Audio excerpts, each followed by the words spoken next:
should start off by explaining a couple things. Our park doesn't focus on one specific theme.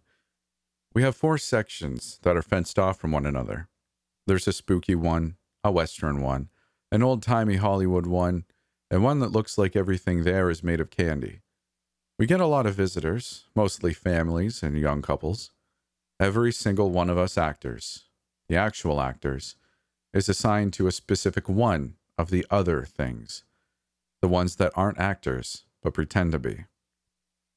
Now you might be wondering why a park would keep around non-human creatures that pose a potential threat to its visitors. And of course, you'd have to ask management for an exact answer. My best guess, however, is that they are in fact good employees. They don't need to be paid, looked extremely real, and offer a way more authentic experience. Of course, the experience cannot be too authentic, if you catch my drift. That's what we, the actual actors, are here for. Every section is two actors, and two of the other ones. We don't have a specific name for them, but we refer to them as pretenders, not actors or monsters most of the time. Our main objective is to keep the one we're assigned to under control. Make it seem like they're actors too, not strange beings we don't even know the origin of. Take my monster as an example. I work at the horror-themed section. That means my territory are the two fun houses, the larger of which is hospital-themed, the indoor roller coaster, and that other really cool outdoor one that winds around a gigantic skull. The roller coaster goes in through its mouth, comes out of one eye hole, and goes back in through the other. It's some genius design, really. I spend my day walking around in my costume, either chasing the visitors with my whip, which, for clarification, is part of my role, or leading it around by its chain that is attached to the iron collar around its neck. God help us if that thing ever comes off. The one I have been assigned to is tall, broad, and has black, surprisingly fluffy fur, a round, flat face, and two big ram horns on top of its head. Its eyes are two large, red buttons, and its mouth holds a set of long, shiny, sharp fangs. Its tongue usually hangs out of its maw, black drool dripping down from it constantly. Its official name is Mr. Scratch, on a cord of its oversized claws, but I call it the sock puppet. Mr. Scratch is quite obviously a costume. He moves sluggishly, and there are even seams and stitchings to be seen in some places. The costume itself, however, is a living, breathing thing. You wouldn't know if you'd just seen it walk around by my side. I, however, found out pretty soon on my first day, actually. When they told me they had given me the acting job because of my physical strength and that they needed me to take care of a monster of sorts, I was dumbfounded. Then again, my job interview had included questions like, would you describe yourself as relatively fearless? And if you were to get attacked by a wild animal, would you A, fend it off, B, run for your life and call for help, or C, hide? So, the warning signs were there. But of course, my first reaction was disbelief, which, by the way, was replaced with stern, cold realization in record time on the day I started working my acting job. My manager, Dale, a grumpy, douchey guy in his late 20s, had me dress up in the costume I have been wearing nearly every day for 3 years now. It's hard to describe, kind of like a goth monster hunter outfit, which comes with a whip, but it looks really fancy and is agreeably comfortable. He had then led me to a large cage in the horror-themed section. It was standing next to the bigger funhouse. Its door was held shut by a chain with an oversized lock on it. The sign above it read, Mr. Scratch, in big twisted red letters. Dale unloaded the large plastic bag he had been carrying from his shoulder and threw it onto the ground in front of me. You'll find a lamb shank in the metal leash in there, he said curtly, nodding at the bag. A lamb shank? I inquired. Dale gave me a sleazy, yellow-teethed grin. We found out it likes lamb, he replied, as if that explained anything at all. He took out a small key from his pocket and walked over to the cage. I'll let it out for you, but just this once so you can tame it. Once you've gotten that over with, I'll give you the key. Won't be wasting any more of my time doing your job then." Part of me still thought he was messing with me, but I was beginning to have my doubts. He proceeded towards the cage and turned his key inside the lock. The door sprang open with a creaking noise, and Dale stepped aside. At first, nothing happened. Then, from the part of the cage that had not yet been reached by the sparse early morning sunlight, the thing they called Mr. Scratch emerged. It exited the cage at a slow, menacing pace on all fours. But once it was outside, it rose to its hind legs and raised its head, slowly opening its mouth only for its long, gooey tongue to drop out. I stared at the moving costume, then at Dale. I was very close to losing my composure. "Are you kidding?" I asked. "Tell that idiot in the costume to cut the crap if you guys think you can mess with the new one." But the look on Dale's face was serious. He almost seemed a bit frightened. "Feed it," he hissed. "Feed it and then put on the leash."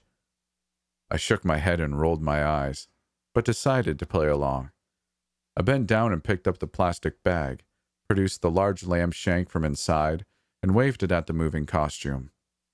"Come and get it," I sang, feeling immensely stupid for talking to a person like I would to a dog. The thing came bounding towards me at a surprising speed and ripped the shank out of my hand. When its teeth sank naturally into the meat, and I watched the creature tear it to shreds and gobble it down, I realized that I was not looking at a person in a costume.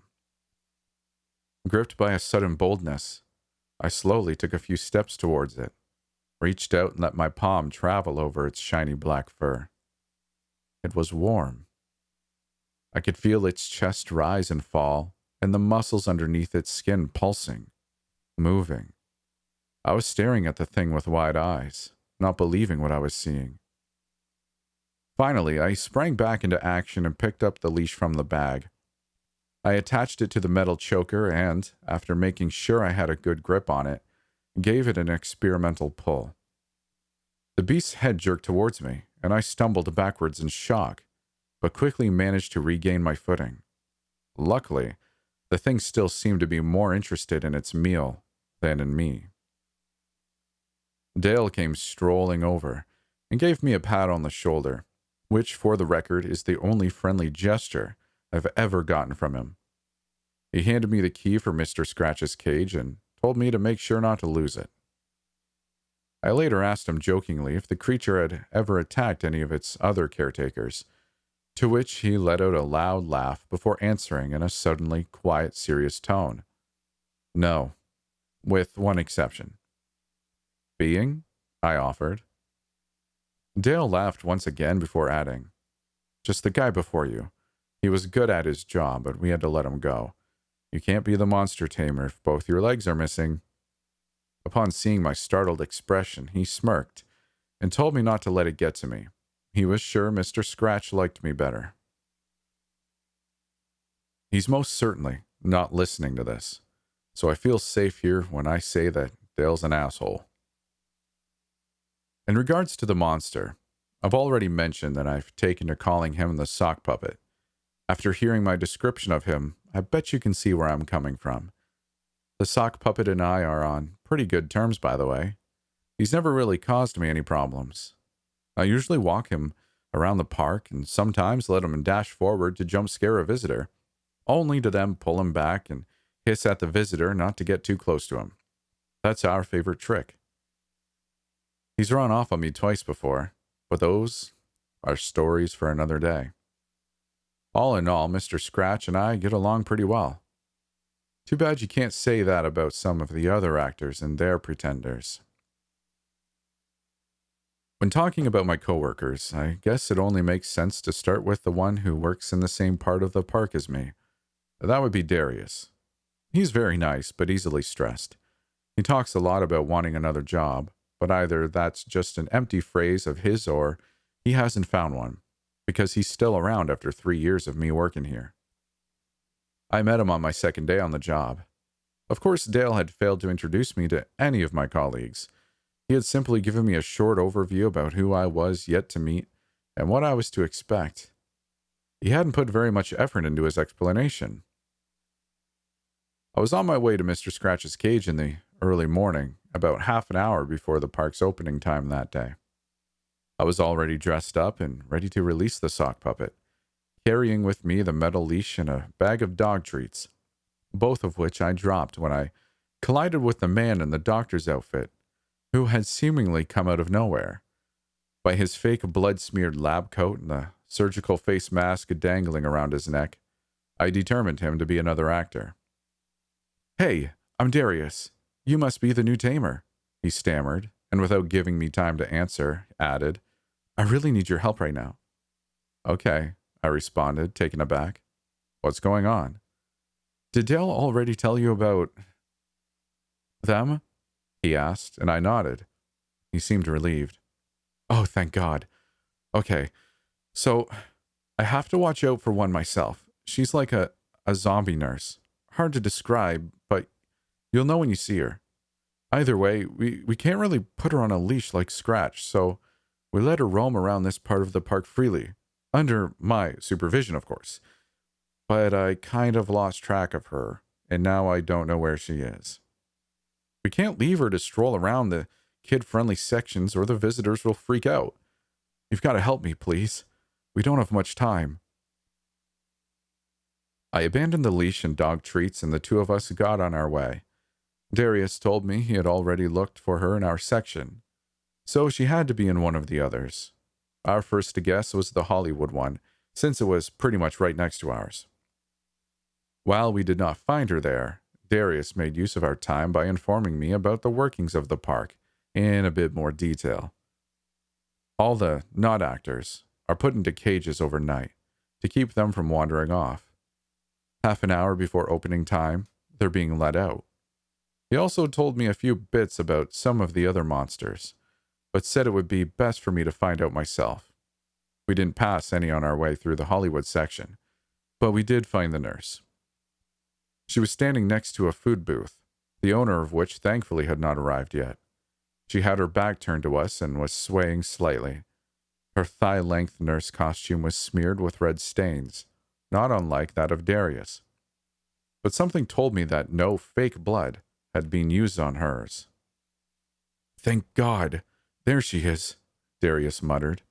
"Dale would have killed me." "What now?" I asked.